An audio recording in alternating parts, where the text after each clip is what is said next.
What's up, Doc? Well, as you can hear, not only did I have the sounder, which has become a little bit of my trademark, historical radio sounders that say, please pay attention, or, hey, pay attention.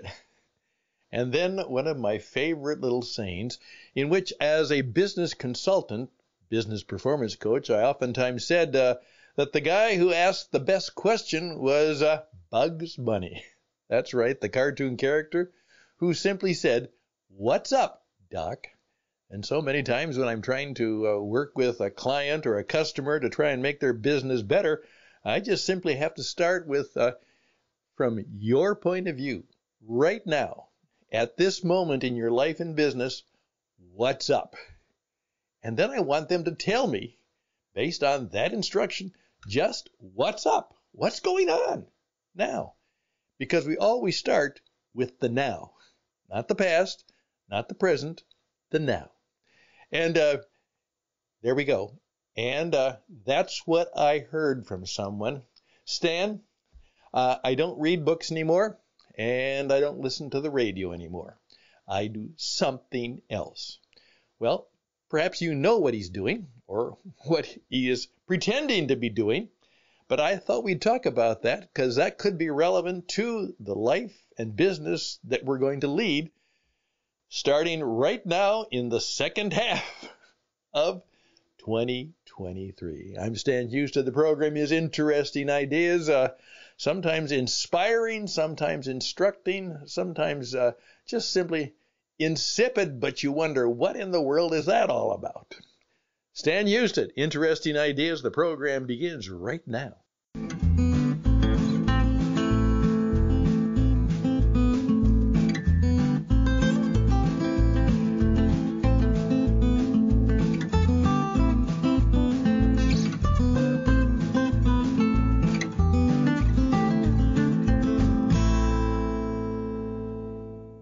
Wednesday, the hump day, Wednesday, the thump day. This is the day where you really have to kind of hit it hard. Now, I followed that advice. I was up at my usual time, plus 45 minutes. I slept until 4:45, and then did some of my morning work, and then went out and did my walk around the lake. And what I discovered is there obviously must have been a swan fight, because there were swan feathers all over the bank. And then on the other side, there were a bunch of them in the lake. And I actually picked them up. They were quite beautiful. But I wondered, what happened? Now, there usually are 3 swans in the lake, and I watched them carefully. All 3 of them were there still, and they seemed to be okay.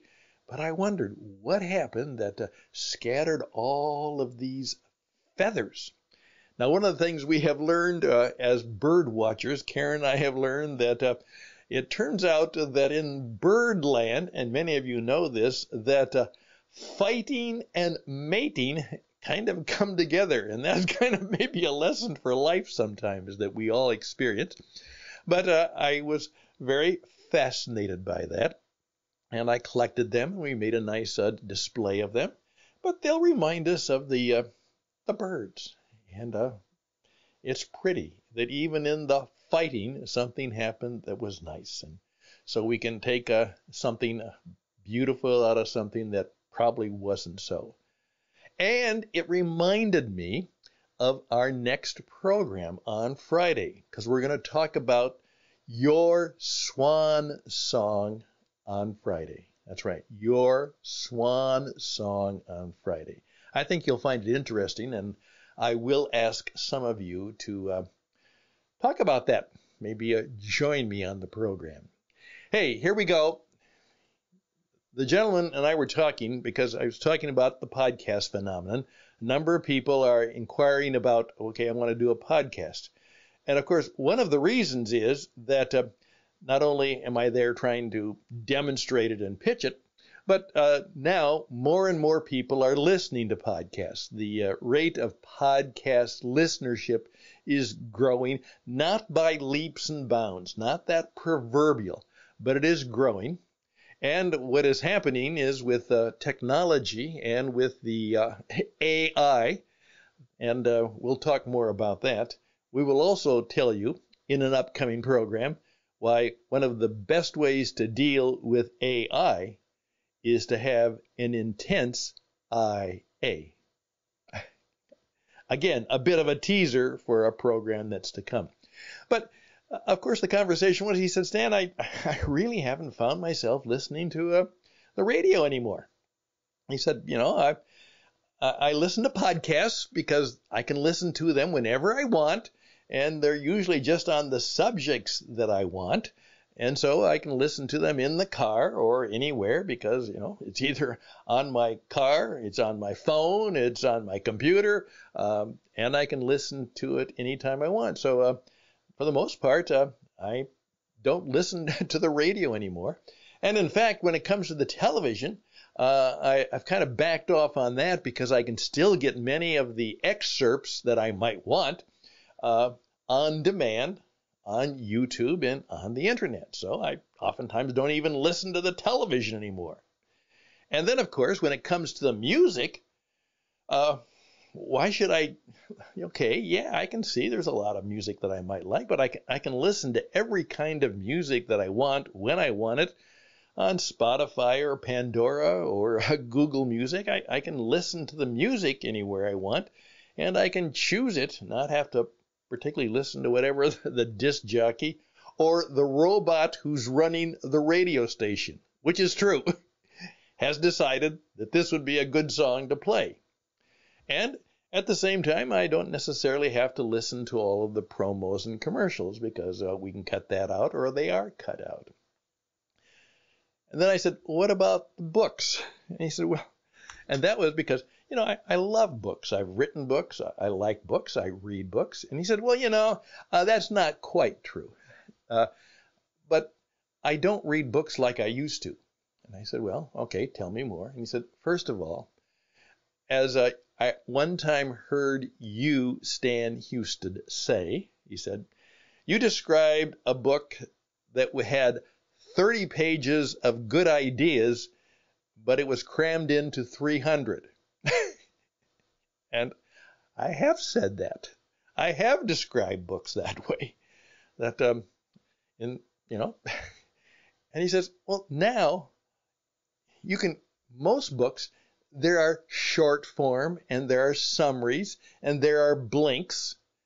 And with blink and short form and all of these different executive summaries, I can usually, if a book is one that's been read, I can usually, go and get a summary of it and not have to pay the price for the book and basically get the learning I want from an online source.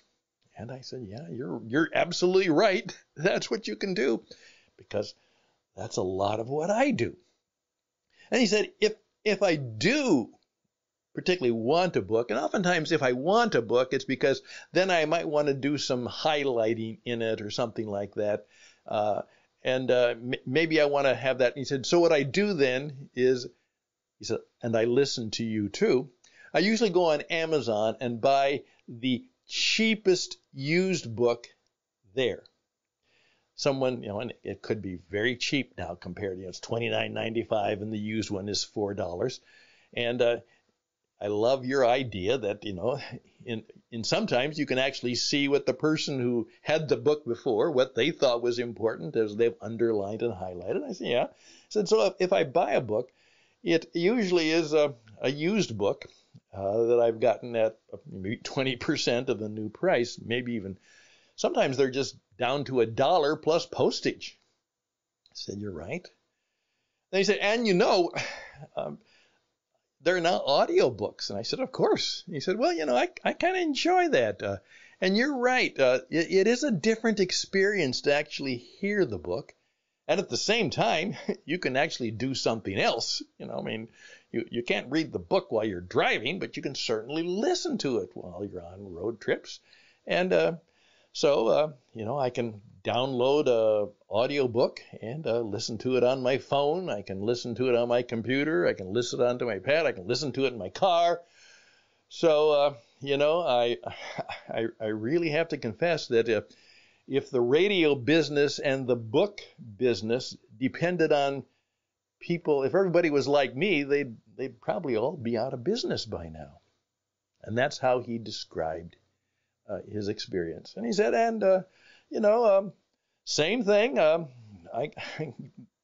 don't get the newspaper. I just go in and have maybe $1 a week subscription, and I just look up the stuff that I want to for the daily stuff. Other than that, so I don't even buy newspapers anymore. There we go.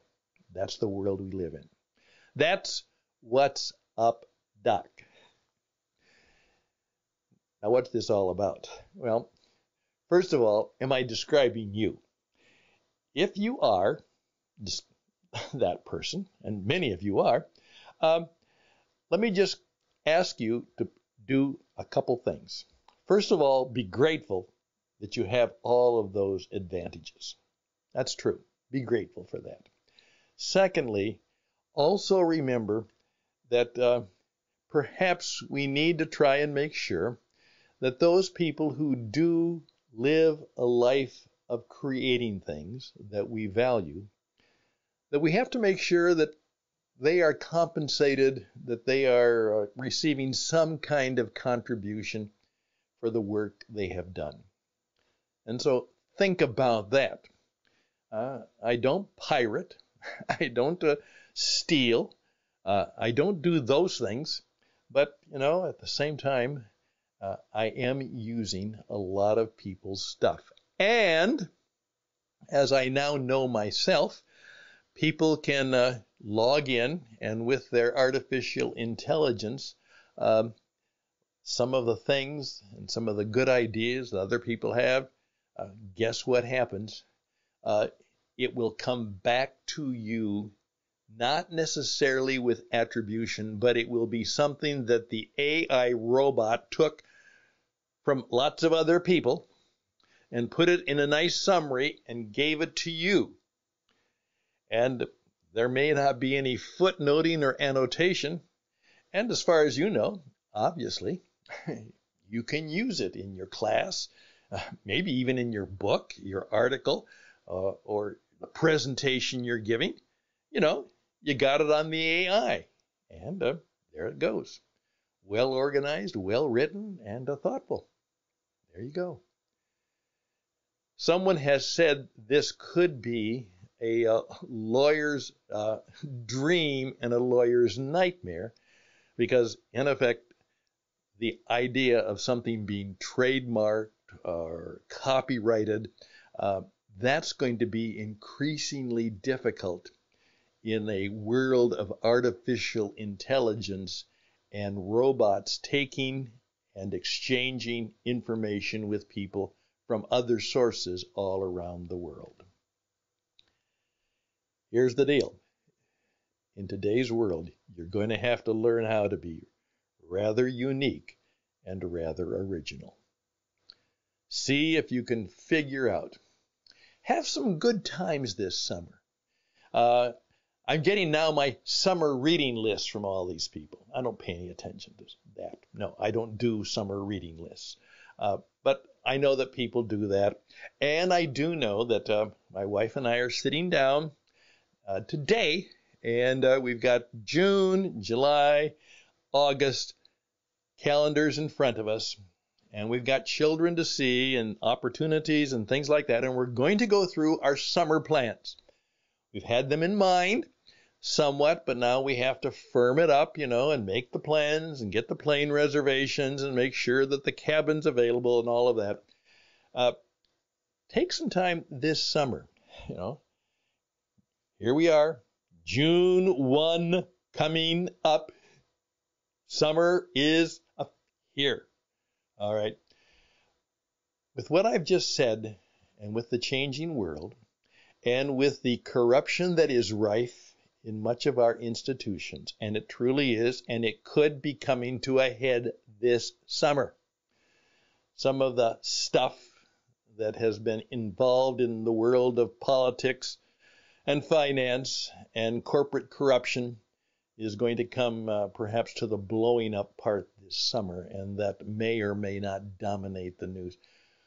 What are you hoping that on Labor Day, 3 months from now, that you will have achieved, you will have accomplished, you will hopefully have greater clarity, and maybe even a touch of even some greater happiness in your life? What are you going to do with the next 90 days? I'm Stan Houston. The program has been, because now I'm bringing it to an end. The program has been Interesting Ideas. I'll pitch me. I'll be right back.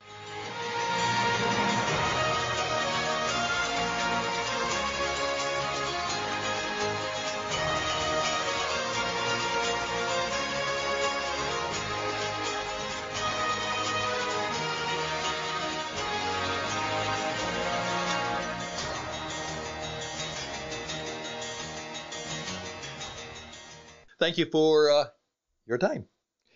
I'm in the business of helping people live better lives. That's what this program is about. That's what my performance coaching is about. And there's a very good chance that I have enough insight, maybe some wisdom, some truth. Hey, I have a lot of scars. I have a lot of burn marks. And because I have those kind of emotional business scars and burn marks, I can help you perhaps get through them or avoid them. And I've also learned a lot of success principles from people who I admire and think have shown me the way and shown others the way to true life and business and service success. So if I could be helpful to you, stanhouston@gmail.com, stanhouston@gmail.com. Always say thank you. Thank you very much for your time. Close with a benediction. Hey, blessings on you. Truly, blessings on you and your family this summer. And may the day be a good one. What's left of it? Make it good. Be ready for Thursday and ready to go. All the best. Bye for now.